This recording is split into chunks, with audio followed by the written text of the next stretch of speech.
All right, everybody, I'm going to read just a small little intro. I already probably mentioned it in the regular video that I'm about to play y'all. But this is a book on Elvis and Kathy. Okay, please like, share, get this around because we need the positives of Elvis Presley that are out there. Yes, I know we're putting some stuff out about Priscilla that kind of shine a light on her, but we need to keep focusing on Elvis and his beauty and his joy and the love that he had and the amazing way that he treated people. And no, he wasn't perfect. Nobody's perfect. But like I said, please consider being a member. I guess I got to mention it in every single video. And I will do some lives. I'm going to start doing some lives and sing some for y'all. Because I know that a lot of y'all have asked me to do it. And I can't really post me singing Elvis stuff on this channel. Or they will take my ability away on my side. To put non-copyrightable material, like me reading these books, me speaking my opinion and your opinion of Priscilla, and sharing all the wonderful pictures that I try to share of Elvis, and I need to do more of lately. So anyways, enjoy this reading of Elvis and Kathy. This is a very, very rare book, very expensive to buy, upwards of $3,000 online. You can get a copy for usually for $600, $700, $800 if you get lucky. So I bought this for the channel to read. So that when I asked you to hit the thanks, leave me a super gift or whatever it's called, or become a member, it's because I spent a lot of money trying to bring y'all stuff. The playing cards. Some of the records. That are up here. All of these records. They're just the beginning. There's records of Elvis records up there. There's the Elvis playing cards over there, and I dabble in a lot of stuff, but.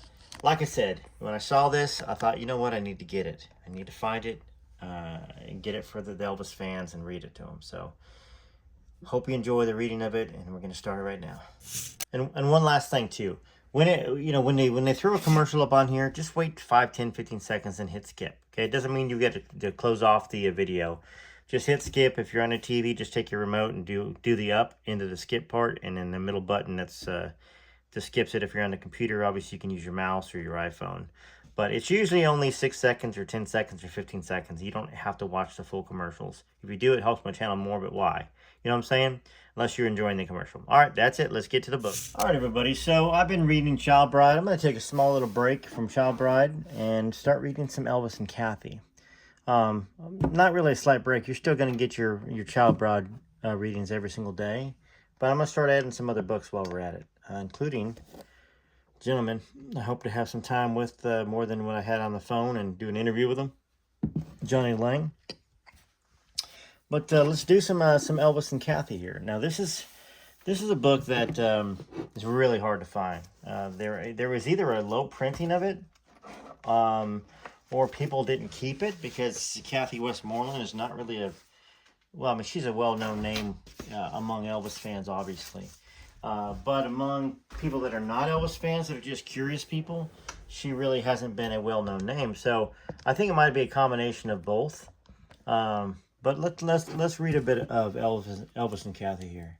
Kathy was Elvis's background singer. Let's read the forward here, or the jacket.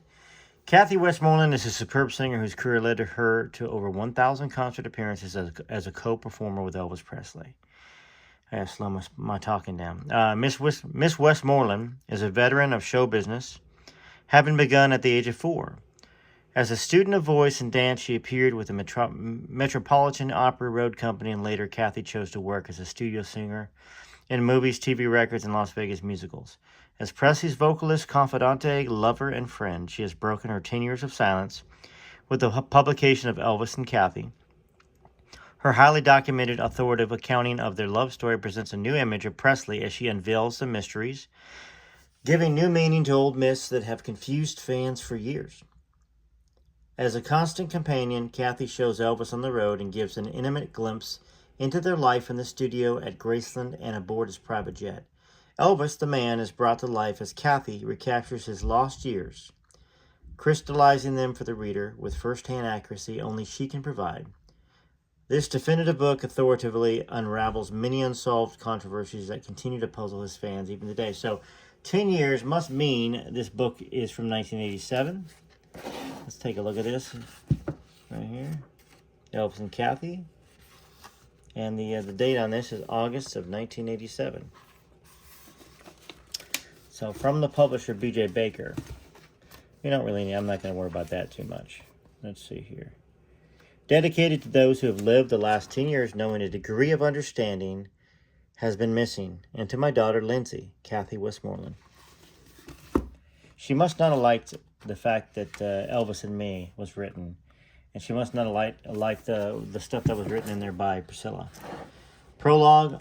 On a cold January night in 1935 on the poor east side of depressed Tupelo, Mississippi, a nervous young man hurried to the water well a few feet from a small frame house.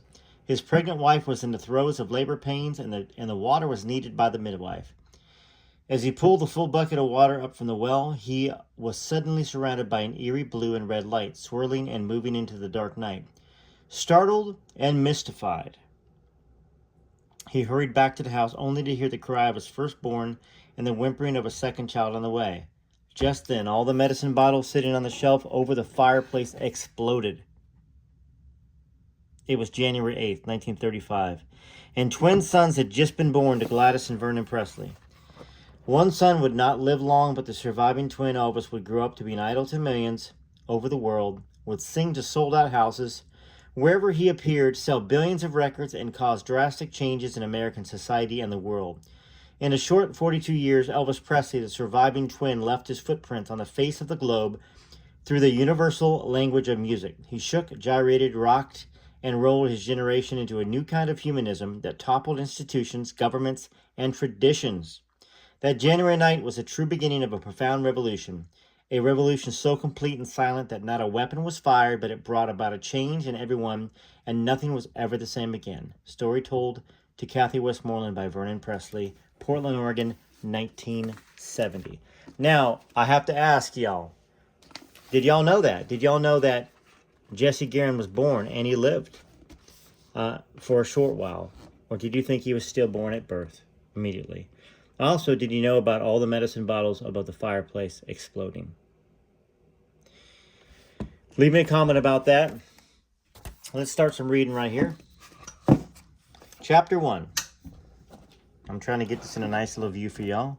And also protect this book, which goes for upwards of $3,200 online. I still want to read it to y'all. It's not like I just bought it to stick it away. This is very important for me to bring to you as a fellow Elvis fan. And I appreciate all the accolades y'all give me in the comments, about me being your favorite channel and, and defending Elvis and all that stuff. There's a lot of great content creators that are out there. I've been an Elvis fan since I was 2, probably earlier than that, but that's my memory, 77. Just a vague memory of me crying in the corner when I found out he was dead in 77. All right, Chapter 1. The highest graces of music flow from the feelings of the heart. Hymns. It was raining in Los Angeles when I caught the Elvis Presley shuttle plane to join his next concert. There were about 10 musicians and 2 members of the Sweet Inspiration singing group when I got there. And as usual, we were stopped once again in Las Vegas to pick up more band members before heading to Portland, Maine to join the rest of the troupe. The people I can remember being on the chartered Holiday Airline Electric Jet that day were Marty Harrell, which was a bass trombone player, Pat Houston on trumpet, Myrna Smith and Estelle Brown of the Sweet Inspiration singing group, James Burton, Jerry Sheff, Ronnie Tutt, Glendy Harden, all the musicians, and Jackie Kahane, a comedian. Also 2 men from Colonel Parker's office, Elvis's manager, obviously were aboard. I think they were Tom Diskin and Ed Bonja. Much of the excitement was gone about being on tour again. After all, I had been singing with Elvis for 7 years, and we had traveled thousands and thousands of miles, crisscrossing the country hundreds of times. But it was always nice to see the old gang. No question about it. We were all veterans of Elvis Presley tours.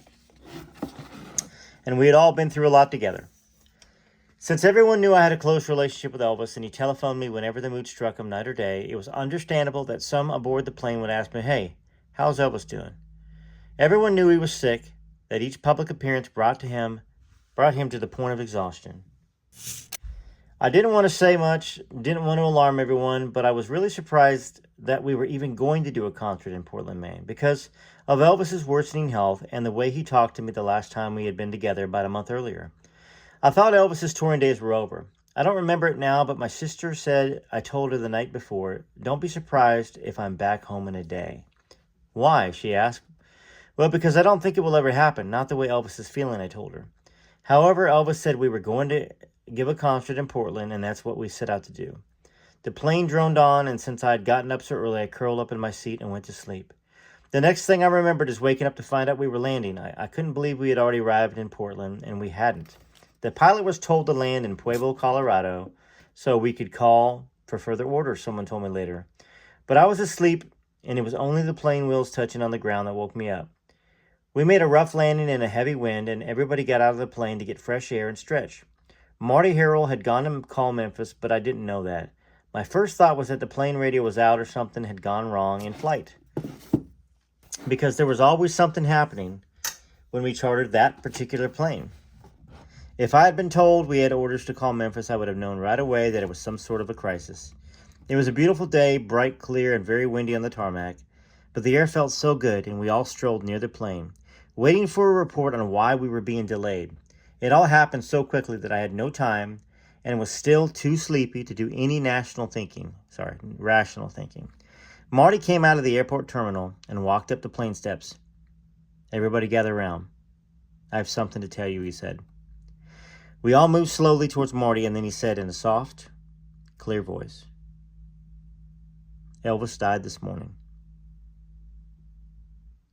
We are to head back to Las Vegas and Los Angeles right away." See, I'm getting choked up even reading this. It was a simple statement that brought moans from some, and others looked disbelieving. I felt numb and suddenly very drained. After all those years together, Elvis was gone from my life, and even though I had known for months that the ending was near, it was still a shock to hear that it had finally happened. My feelings were mixed, relief for Elvis because he no longer suffered, yet there was my own sense of loss far beyond tears. In fact, years went by before I could really cry about the greatest hurt of my life. My friend, my fun-loving, unpredictable Elvis was dead. Even now, it is difficult to realize. Somehow, I boarded the plane, got back in my seat, and remembered, so I could bury those beautiful days forever and never relive them again. I guess you might say I had my own memorial ceremony on that plane home. I had wanted the pain and the grief to go away from me forever, but of course it never did. Throughout the nightmarish trip back to Los Angeles, my mind carried me through all the years we'd been together. My sorrow was so profound that my heart refused to relieve my grief with tears. My memories sent me back to the first day we met, and I chuckle now thinking it was not really all that momentous an occasion. There he was getting off the elevator downstairs near the dressing room at the International Hotel in Las Vegas, looking like a rough biker, even a gangster, and his record producer Felton Jarvis saying, "Elvis, meet Kathy Westmoreland. She's your new soprano in the show starting tomorrow night." A very small person, I only stand 5 foot 1.5 inches, and I looked up at this 6-foot man with the coal black hair, wearing dark glasses, so I couldn't see his eyes. "Nice to meet you, Kathy. I hope you enjoy the show tonight." I was not as impressed as I should have been. I couldn't believe that Elvis Presley was that big a star after all these years. He looked more like a hoodlum in my pristine way of viewing things during this period of my life. Elvis Presley, so what?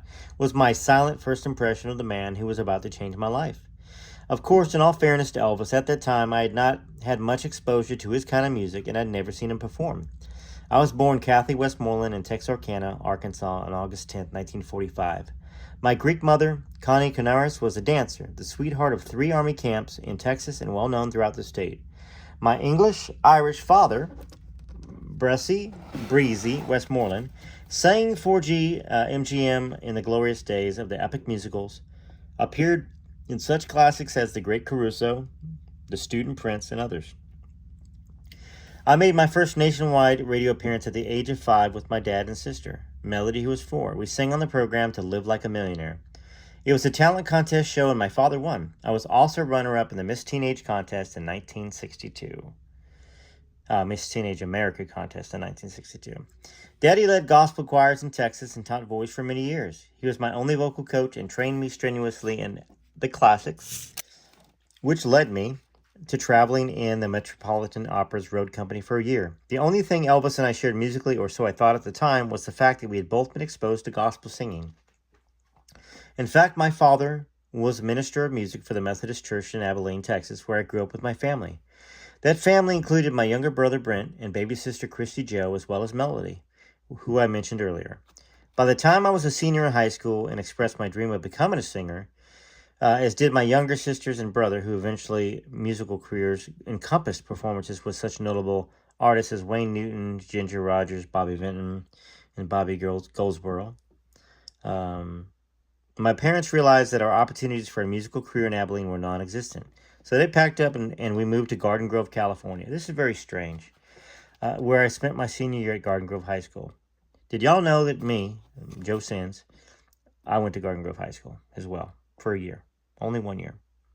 And Abilene, Texas, there's a little story about me picking up a hitchhiker that I tell my friends and family a long time ago, and ended up having to kick him out of my car at a gas station in Abilene, and I called the police inside, and he was an escaped prisoner that I had in my car. So interesting, on this page, I've got something that kind of links me in a way to Kathy, this whole Abilene thing, and then Garden Grove High School. Okay, anyways, back to the book. It was a different world, and the very first person I met on campus was comedian Steve Martin. And I knew Steve went there because obviously that's one of the things I learned when I went there to the high school. Now a star in his own right, and we immediately struck up a friendship. It was through Steve's efforts and those of his best friend Morris Walker that I became active in the drama department. Steve and I were voted most talented in our class of 63, and soon we were doing a comedy act together. That was really my start in show business. I ended up taking a couple of acting lessons from Steve's father, Glenn, and Steve took singing lessons from my father. After high school, I took singing jobs at Melodyland near Disneyland. While I was there, I was singing and doing bit parts in a show like Annie, Get Your Gun, and Bye Bye Birdie, which ironically enough was about an Elvis Presley type character, and I played the part of a crazy fan. One of those singing jobs was a 2-week stint as Snow White singing Someday My Prince Will Come in 1967 for the Disneyland Christmas Parade. By the way, that was the year it actually snowed on Snow White, which is a phenomenon in Los Angeles that happens maybe once every 10, 12 years. Steve went to work for Knott's Berry's Farm Birdcage Theater, doing melodrama skits nightly for the thousands of tourists who visited there each year.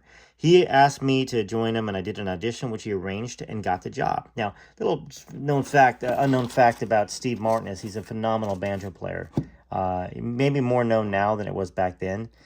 Just an amazing professional banjo player. One reason for joining the Knott's Berry Farm group was they allowed hours to be flexible so I could audition for other things. In fact, I worked steadily at the low pay up until I joined the Metropolitan Opera Company and went on the road. Some of the skits Steve Martin and I did together still seem hilarious to me. It was a pleasure working with such a talented man. Then I had gone with the Sandpipers, noted for their beautiful sound and arrangements, for 2 years. So I want you to understand the kind of music that had made Elvis Presley famous was rather strange for me. I was in demand as a studio singer and had only performed in Vegas twice before, when I was with Ray Conniff and again with Nancy Sinatra, who obviously has a connection to Elvis as well. Nancy's show is where I met and worked with Frank Sinatra Jr. Frank Sinatra Jr., I don't even know the heck that is. I know I should, but for some reason, I just didn't realize there was a Frank Sinatra Jr. He was very friendly and invited me to watch his collection of film classics in his private suite. We weren't dating, but he was quite talented and an all-around nice guy, and we had a lot of fun together. I'm rather ashamed to admit it now, but then I was what you might call a musical snob. I simply didn't appreciate Elvis Presley or his talent. But when Millie Kirkham was leaving the show in order to have surgery, singer Jackie Allen recommended me as Millie's replacement, which surprised me because I wasn't sure how my voice would be used in an Elvis show. Jackie is a talented singer, and we met when we worked on the Ray Conniff show together. I've always been grateful to her for expanding my understanding and awareness, because it was Jackie who gave me The Infinite Way, a book written by Joel S. Goldsmith that opened up new vistas and helped guide me in my search for spiritual growth. When I got a call from Hugh Jarrett, one of the Jordanaires, and then another call from Tom Diskin, who worked for Colonel Tom Parker, Elvis's longtime manager, I had second thoughts about going to Las Vegas, but they said it was only for 2 weeks and the money was good. However, I didn't tell many of my friends in the music business that I was doing the Elvis Presley show. When I look back, I have to laugh at myself, but in those days, I was very uptight about my career. And I always worked where the music was highly disciplined, and I also know that there was a very structured way about the kind of songs I was allowed to sing. Why some conductors would tear their hair out and scream at me if I improvised on only one note. I was used to that kind of direction, and I wasn't sure just how I could fit into Elvis's format, constantly ad-libbing and night after night pushing my voice to the highest limits of my vocal range. When I talked to Jackie about my doubts, she said in her usual positive way, "You can do it. I know you can."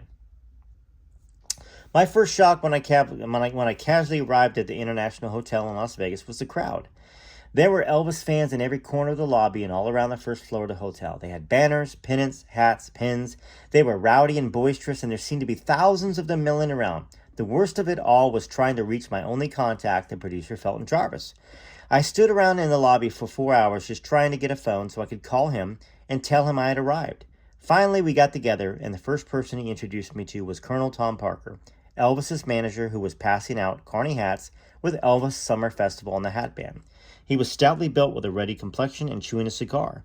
The Colonel's reputation for being one of the shrewdest managers in the country was something everyone in show business had heard about. But the man I met simply looked like an ordinary person with a gift of gab and appeared to really enjoy what he was doing, which at that moment was promoting Elvis as usual. Colonel Parker began to introduce me to his staff, but stopped in the middle of the recitation by saying, "The hay for the horses just came in," to one of his staff, which was meaningless and mystifying. But I learned later that he was always saying things that didn't make sense. That was just his style of humor. His statement that day was so off the wall that I was certain by now I had entered some kind of loony bin. Now, Felton took me by the arm and got me up to the room, shoved a stack of Elvis records and albums in my arms along with about 100 song lyrics saying, "Get to know these. Elvis could be doing any of them." Then he rushed off with a promise that he would pick me up before the showtime so I could see Elvis from the audience. He also handed me a folder of lyric sheets, and I hopelessly flipped through them knowing I couldn't possibly learn them all by the following night. It was an experience I was not looking forward to. Now, I can tell you that if you get to learn 100 songs and you've never heard them before, that's just terrorizing. Now, I can learn a lot. I can, if I was going to do a show the very next day, I could probably learn 20 to 30 new songs. Now, not memorized by heart, but if I had lyric sheets and I can make some notes about chords, I could play them and sing them. But 100, I guess you're not singing every single line, and I guess you're just really learning the choruses. Anyways, let's go back to the book here. It was after Felton picked me up and guided me through the kitchen and toward the theater that I first met Elvis getting off the elevator. I had already mentioned what I thought of him, so while I was waiting for the curtain to go up on the show, sitting in the balcony area with two soundmen who were much too busy with the controls and the sound booth to talk, I had plenty of time for misgivings and kept thinking to myself, what am I doing here? And then the show started. And then the show started, and Elvis came out on stage wearing a smashing white jeweled jumpsuit, which was a complete transformation from the man I had just met in the hall. I couldn't believe it was the same person, and from the moment he walked on stage, the audience was all his, including myself. He mesmerized me with his talent, his showmanship, his sparkling blue eyes, flashing smile, and proud self-confident stance. Now, before we jump all over Kathy about not being a fan, not liking Elvis, and not knowing what Elvis was like, there was no internet back then. TV, it was there, but it's not like you had a million channels to choose from. And it's not like you pull up Elvis on Demand, CDs. He was on records and stuff, but it just wasn't her thing. But so interesting. Without a touch of arrogance, he spoke right to his audience in a humble and grateful way. It was obvious that the people adored him. In 2 hours, all my preconceived ideas about Elvis and his talent went right out the window. He was a genius. There was no doubt about it. But there were other kinds of doubts in my mind about something else. I listened to the music, and it seemed like Elvis did a great deal of improvising. But the people who worked with him just went right along without a flaw. This was a different kind of show for me. When they first talked to me about joining the group, they asked me if I could improvise, and without thinking, I said yes. A whole new world of performing opened up to me that night. This was creative freedom without definitive structure, and this kind of scared me to death. How could I perform in that kind of atmosphere? How would I know what to do? I had already found out that nobody on stage ever knew just what Elvis was going to do next. Even Elvis didn't know sometimes. How in the world would I be able to step into the show with no real direction or music to follow? I found out You sang when Elvis pointed his finger at you, and that could be any point in time. It was another world, an alien experience, and I was certain I would humiliate myself under those circumstances. But I was stuck. Tomorrow night, I would be right up there with Elvis, singing obligatos whenever he pointed his finger at me. My knees shook at the prospect. Something else I had seen that I was not used to, and if you want to know the truth, I never adjusted to, were the rowdy audiences. They worshipped Elvis so much, they would do anything to get closer to him during a performance. They crowded the aisles, they rushed the stage, clamoring to touch him. How in the world, I asked myself, can anyone perform under those conditions? Yet the veterans up there on stage were taking everything in the stride and seemed unaffected by all that crazy action going on out in the audience. After the show, I went backstage, and it was Elvis who introduced me around. He asked me if I was nervous, and when I said I was, he looked at me with those penetrating blue eyes of his and said, "You'll do just fine. I want you to relax and enjoy yourself." It was a very nice thing to do, and I was very surprised at that kind of encouragement. Now, here I have to explain about the class system in show business, and there really is one. A singer, or a backup singer, as well as musicians, are usually far removed from the star of the show. In fact, it's more the rule than the exception that the big name of the show barely nods to the rest of us. We are regarded as necessary furniture. You can work for a year on the road with some big stars who won't even know your name and never give you a smile, let alone a word of encouragement. The only time you ever heard from a star is if you do something wrong, and then it's your head on a platter. Elvis was truly a wonder in this regard. He made certain every new person was introduced to everyone around. He went out of his way to put them at ease and made them feel comfortable. And I think he got the very best out of all of us, as well as a great deal of loyalty because of his attitude, which was just unheard of in this business. The night of my first show, I was a little less tense than I would have been if Elvis had ignored me. Just before we went on stage, Elvis made a special trip to my dressing room and said, "Have a good show. Relax. Remember, we're just here to make people happy." And then he winked and said, "But when I point at you, you better sing something, kiddo." Then he laughed as he walked away, and I was petrified. What happened next seemed like a nightmare to me. As soon as Elvis hit the stage, people came rushing forward like a gigantic army, not realizing they were stepping into one each other's steak dinners, spilling their wine, upsetting the ice buckets of champagne, sending plates flying like tiddlywinks, all crashing all over the floor. The terrifying sound of shattering glass was everywhere. The group on stage remained nonchalant, while Elvis, oblivious to the chaos and thoroughly immersed in his performance, suddenly in the middle of a phrase changed the style, mood, and tempo of the song we were singing. As a result, I found myself even more bewildered and totally disoriented. I stood there wondering how he could remain so unaffected by the pandemonium when I quickly realized I should be singing. I did a lot of high ha's, otherwise called obligato work, wherein a high soprano soars above the entire choir, weaving an ethereal melody with the sound ah instead of lyrics. Anyways, however, that night I did more ahs than I should have because I didn't know the lyrics to many of the songs he had decided to sing. I attempted to follow the tide like everyone else and didn't make any serious blunders. Afterwards, Elvis made a point of coming to my dressing room where I was trying to recover from my fright. When I saw him at the door, I thought he might be there to fire me, but he just smiled and said, "We heard you, sweetheart, and it was beautiful." I almost cried with relief. That was enough to lift my feet off the floor and make me want to dance right up to my room and swear to do even better the next night. There was one thing for certain. Elvis Presley knew how to handle people, and he got the very best from him. He was a master at that and a rarity among superstars. The first night had completely disoriented me. Elvis said I did fine, but if that was true, then it was the miracle I'd been praying for all evening between songs. Elvis was full of surprises, but the time I was the most surprised, even shocked, Elvis was simply awesome on stage. My former image of him was gone. I saw how gifted and talented he was. He had a mature voice and knew exactly how to handle an audience. Watching him perform was really inspiring. In just one day, I had made a 180-degree turn. My built-in misconceptions about Elvis Presley had been changed completely, and now I saw him as a polished professional who really cared about his fans and the people who worked with him. I won't say that things got easier during the next few shows, but with each performance, I began to feel more at home with the material. Still, I must confess that after the final curtain each night, I was a bundle of nerves. I guess it was because Elvis kept us all on edge, trying to anticipate his musical moods. What made it even more difficult was the fact that any time Elvis did a song, he would do it a little differently than he had ever done it before. Every show offered variety. Elvis would do some ballads, which he loved, and they were tasteful and moving, like Mary in the Morning, Just Can't Help Believing. Those are two of my favorite songs. Nothing's quite as pretty, Mary in the Morning, beautiful song. And then, well, I just can't help believing as she's lying there beside me. What a beautiful, two beautiful songs. And of course, Mary in the Morning, Glenn Campbell did that song as well. And I'm not sure, Just Can't Help Believing, I believe was, what was his name? What was his name? I got Justin Bieber in my head because all the news about P. Diddy right now. I know who it is, but y'all can put it in the comments. B.J. Thomas. He would include numbers based on classical art songs such as It's Now or Never, beautiful song, or Surrender. Beautiful high vibrato Elvis had on Surrender and Power. He also did some country material like Release Me and I Really Don't Want to Know. The gospel made me feel right at home, and there was always the rock and roll. As the days passed, Elvis was pointing that finger at me more and more, calling on me to do a duet with him, which was usually a love song.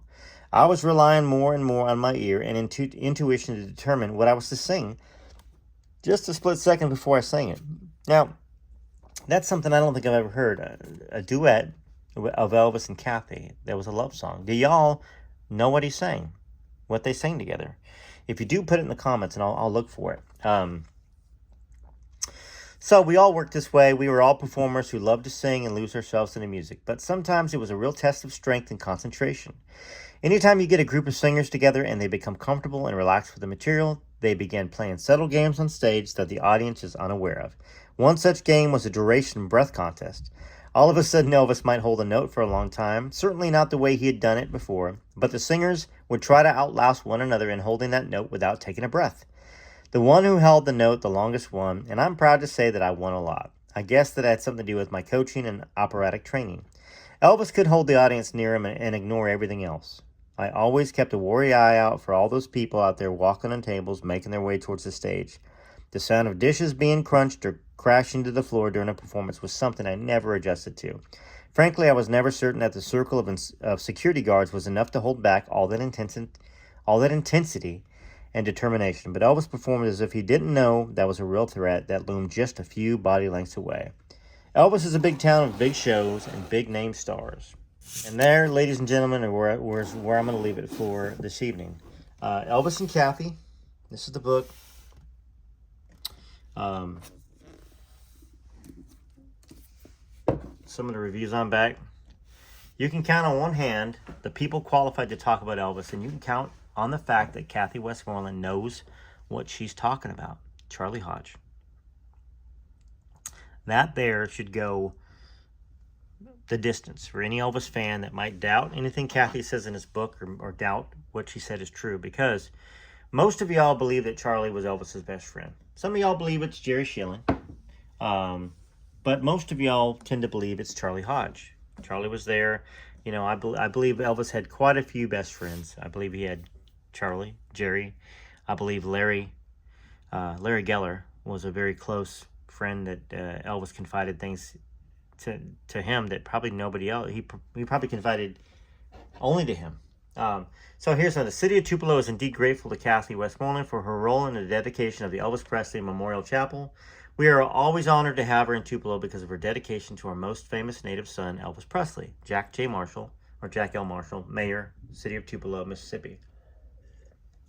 Then you got Dick Clark. We're indebted to Kathy for her invaluable research to help on our Elvis movie. She's truly a unique talent and a special lady. Dick Clark, TV producer and host. Now, I'm not sure what that Elvis movie is that Dick Clark did. I probably have seen it. I just wasn't aware Dick Clark was involved. All right, so William Morris, Jr., mayor of Shelby County, said, those of us in Elvis's hometown are especially grateful to Kathy for her kindness in using